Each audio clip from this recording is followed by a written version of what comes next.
Hello बच्चों, आज हमारा एक नया चैप्टर है विद्युत विभव तथा धारिता।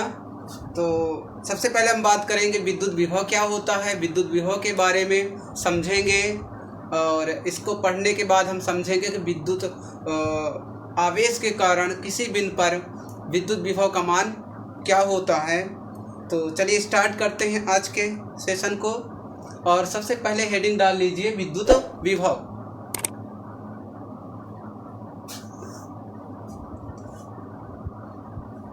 विद्युत विभव क्या होता है कि जब किसी आवेश को हम अनंत से विद्युत क्षेत्र के भीतर किसी बिंदु तक लाएंगे तो कुछ बाह्यकर्ता को कुछ कार्य करना पड़ेगा, जिससे हम क्या कह देते हैं कि उस बिंदु पर विद्युत विभव कह सकते हैं। जैसे कि इसको कैसे डिफाइन करेंगे विद्युत विभव को, कि एकांक परीक्षण आवेश को अनंत से विद्युत क्षेत्र के भीतर किसी बिंदु तक लाने में किए गए कार्य को उस बिंदु पर विद्युत विभव कहते हैं।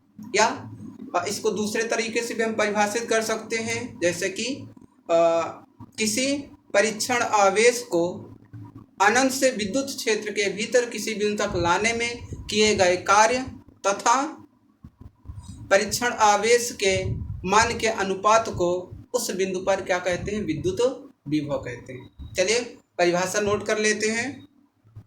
तो हेडिंग लिख लीजिए विद्युत विभव और इसकी परिभाषा नोट करिए।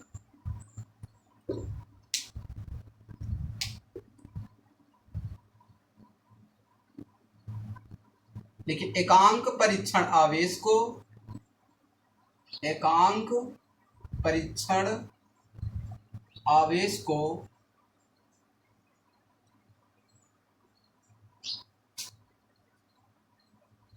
अनंत से विद्युत क्षेत्र के भीतर किसी बिंदु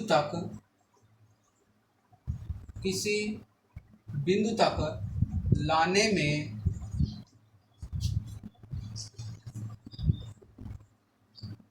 लाने में किए गए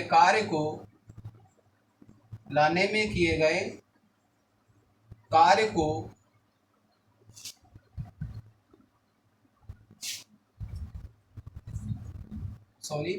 किसी बिंदु तक लाने में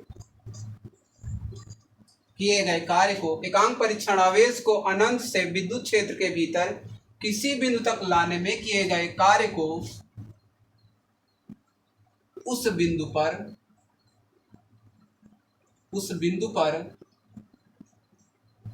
विद्युत विभव कहते हैं।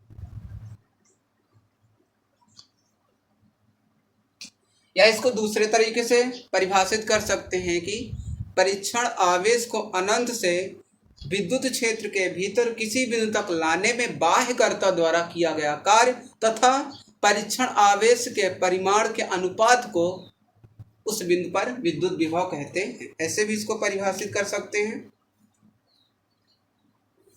अब इसके बाद हम लिखेंगे यदि Q0 परीक्षण आवेश को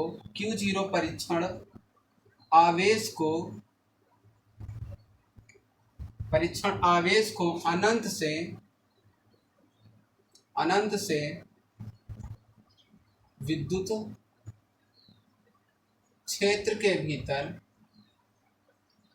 विद्युत क्षेत्र के भीतर लाने में बाह्यकर्ता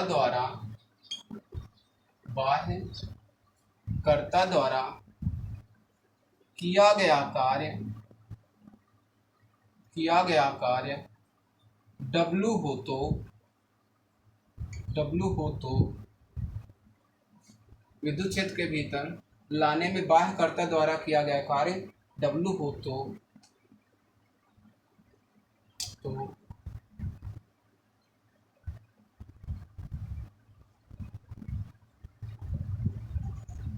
विद्युत विभव।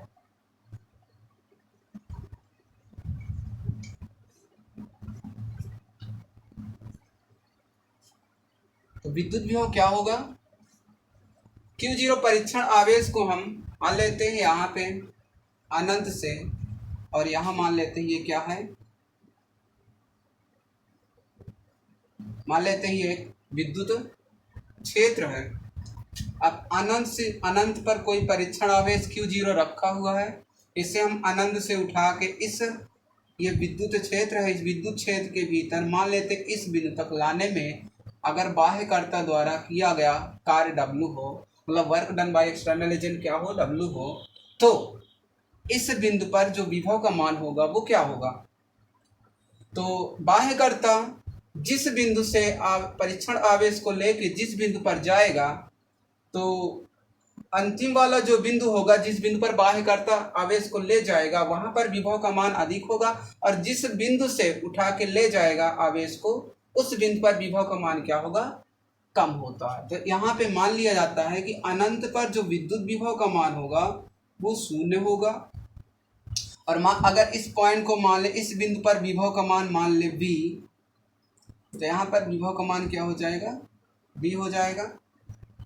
तो जो विद्युत विभव का मान इस बिंदु पर होगा वो कितना हो जाएगा, V minus V infinity is equal to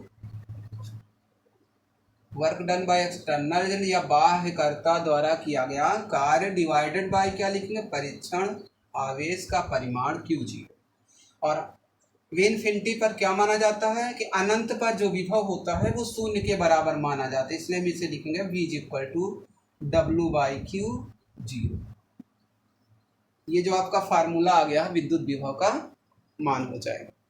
तो विद्युत विभव का सूत्र क्या हो जाएगा, V is equal to W/Q0। W क्या है, बाह्यकर्ता द्वारा किया गया कार्य है, और Q0 क्या है, परीक्षण आवेश का परिमाण है, और V क्या है, विद्युत क्षेत्र के भीतर किसी बिंदु पर विभव का मान हो जाएगा।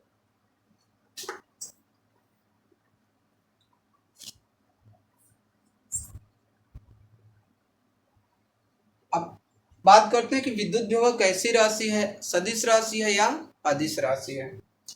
तो यहाँ पे लिख लीजिएगा कि विद्युत विभव एक अदिश राशि होती है, अर्थात विद्युत विभव का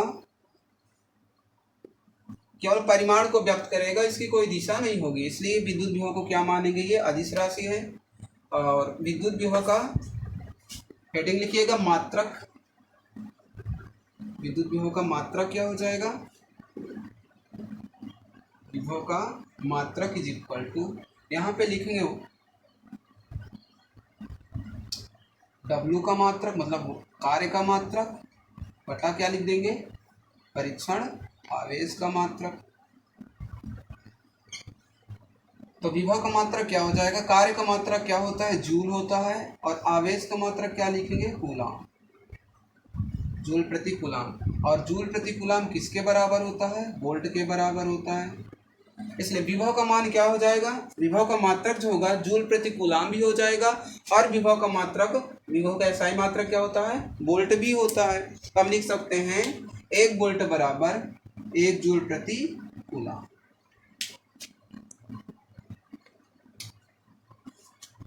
चलिए यहाँ तक नोट कर लीजिए, इसके बाद आगे बढ़ते हैं।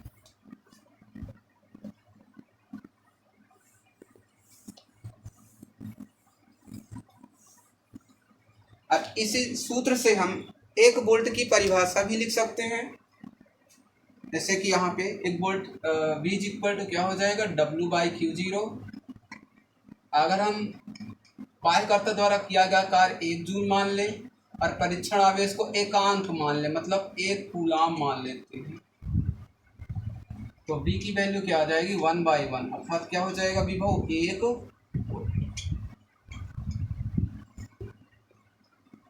वोल्ट। इस प्रकार हम 1 वोल्ट को इस सूत्र की सहायता से परिभाषित कर सकते हैं, जैसे कि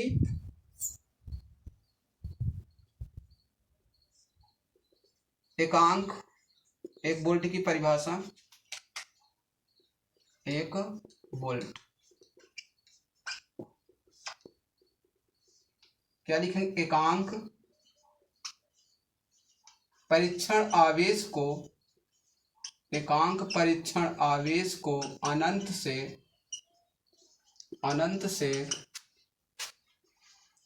विद्युत क्षेत्र के भीतर किसी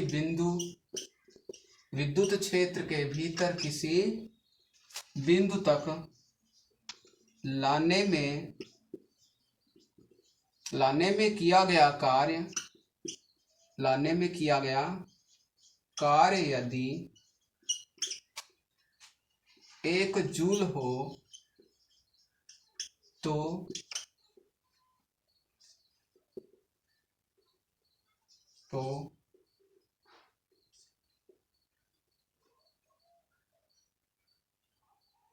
1 जूल हो तो विद्युत क्षेत्र के इस बिंदु पर किस बिंदु पर जिस बिंदु पर आप परीक्षण आवेश को ला रहे हैं, तो विद्युत क्षेत्र के भीतर इस बिंदु पर विद्युत विभव 1 वोल्ट होगा। एकांक परीक्षण आवेश को अनंत से विद्युत क्षेत्र के भीतर या किसी बिंदु तक लाने में किया गया कार्य यदि 1 जूल हो तो विद्युत क्षेत्र के इस बिंदु पर विभव कितना होगा? 1 वोल्ट होगा।